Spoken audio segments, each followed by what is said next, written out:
The oldest continuously existing culture in the world may be found in Australia, one of the most cosmopolitan nations in the world. Every year on January 26th, Australians celebrate Australia Day to honour their country, its accomplishments, and its people. On April 25th, Anzac Day is observed as a day of national remembrance for all Australians who have served in war.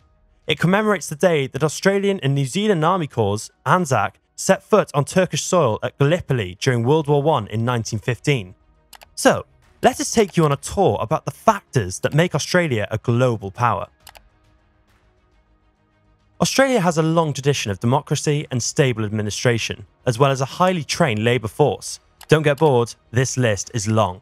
Australia's indigenous population has inhabited and maintained the country for more than 60,000 years, yet their early treatment was characterised by conflict and maltreatment.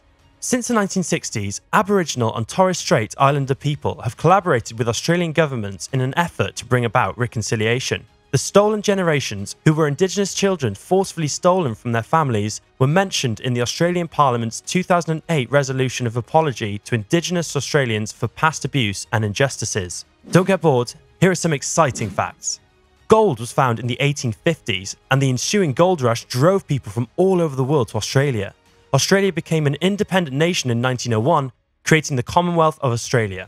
Australia became one of the first nations in the world to provide women the right to vote a year later. Australia joined the UN as a founding member in 1945. Actually, Australia closely cooperates with other nations to advance peace and security because Australia takes its obligations to the world seriously. More than 65,000 Australians have participated in more than 50 peacekeeping and security missions since 1947. Australia has a crucial and significant role in the Indo-Pacific area. This wonderful country may play a more significant strategic, foreign policy and defence role by forging tighter ties with important regional players including Japan, Indonesia, India and Singapore. It is a critical ally of the United States. Australia has generally focused its strategic attention northward towards maritime Southeast Asia and eastward into the Southwest Pacific. It has become more and more focused on the Indian Ocean to the west since the Indo-Pacific idea emerged. The primary policy statement adopting the Indo-Pacific idea was the 2017 Foreign Policy White Paper, which described it as extending from the Eastern Indian Ocean to the Pacific Ocean, linked by Southwest Asia, including India, North Asia, and the United States. The boundaries of the Indo-Pacific region's geography are still not well defined.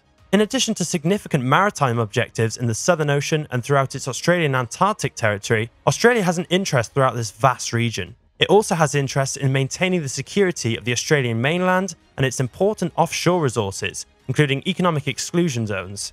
Furthermore, as indicated in the figure below, Australia's marine interests go far beyond this enormous area to encompass security arrangements for maritime trade, particularly the movement of energy resources via sea lanes of communication.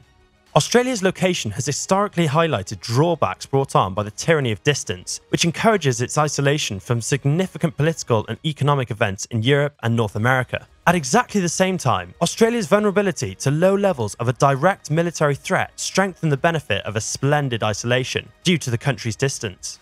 Geographical boundaries do not alter, but politics and economics do, and in the 21st century, Australia is firmly positioned in the centre of a developing geopolitical conflict between China and the United States. In the next years, and maybe even for decades, this will play a major role in determining its foreign and defence policy. The hub of global economic, political and strategic activity has shifted from Europe and North America towards the Indo-Pacific area, so it is no longer alone in a strategic backwater. In that regard, geography is now more important than ever in determining Australian foreign and defence strategy. You can get excited now. If the Indo-Pacific is the centre of the global economy, Australia's main efforts must be concentrated on creating possibilities and partnerships within this area, with a concentration on maritime Southeast Asia. The era of Australians' glorious isolation is long gone, and now Australia's geography is intimately tied to its political, economical, and security interests, all of which are intertwined with Asia's security and future regional growth. Wait a second, this is not finished. Australia is a strong and open economy. What about the terms of trade boom? Iron ore, coal and unwrought lead are all top exports from Australia, while aluminium ores are its second largest export after coal. Australia is the world's top wool exporter, the third largest exporter of sugar, and the second largest exporter of beef. The 13th greatest assistance giver is Australia. Value and soft power continue to be essential components in international relations in a world where economics and strategic considerations are paramount, particularly for a nation like Australia. Australia is a crucial nation. The countries known as pivotal powers are those that, due to their strategic location, population size, financial potential, policy choices, and political weight, are intended to shape the geopolitical landscape in significant areas of the world, as well as serve as significant hubs of global economic growth. Australia's economy is susceptible to commerce and is generally open.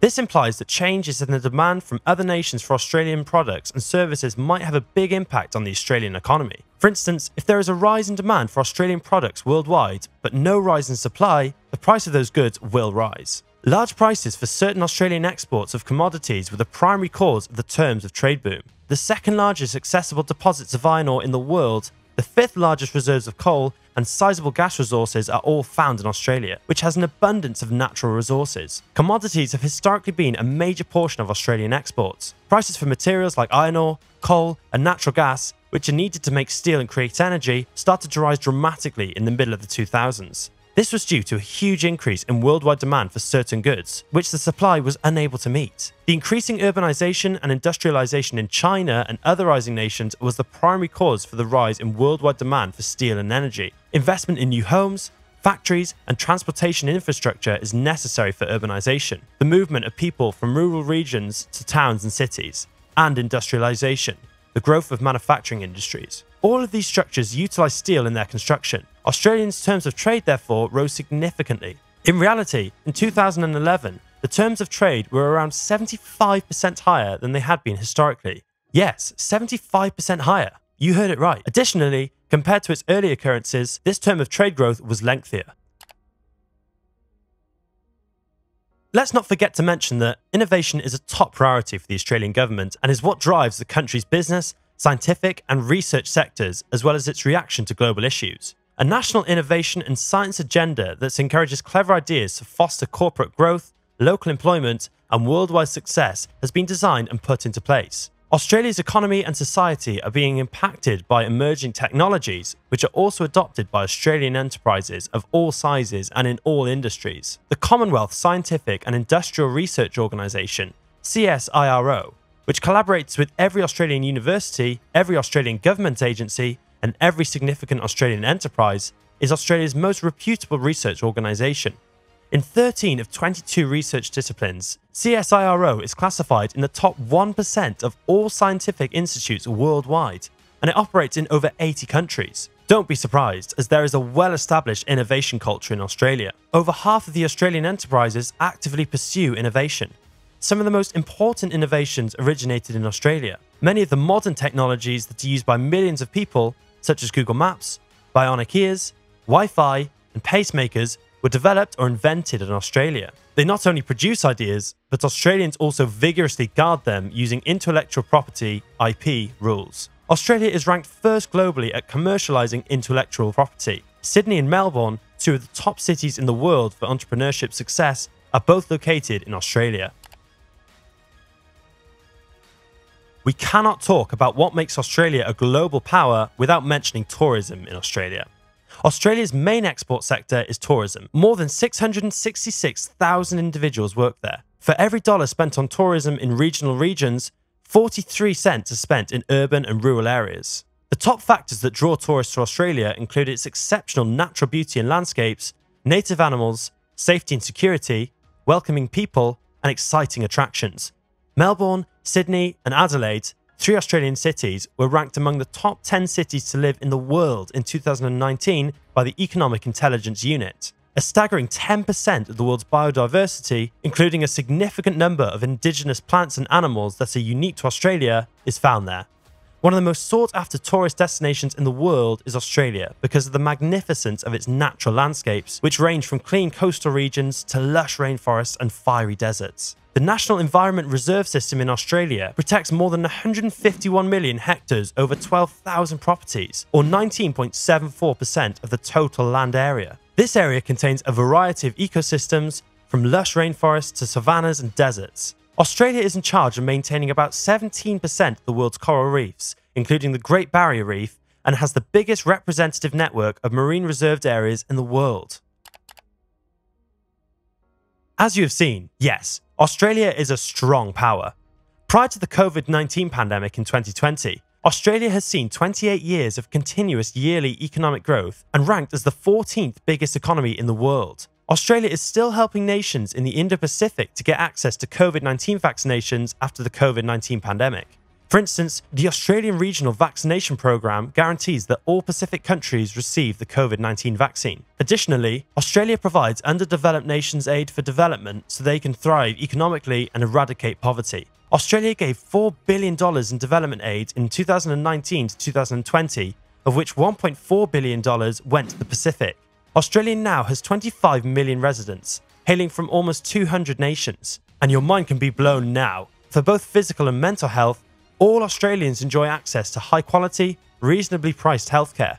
More than 30% of people who live in Australia were born abroad. Australian houses speak more than 300 different languages in addition to English, the country's official language. Mandarin, Arabic, Cantonese, Vietnamese, and Italian are the top 5 languages, with English being the 6th.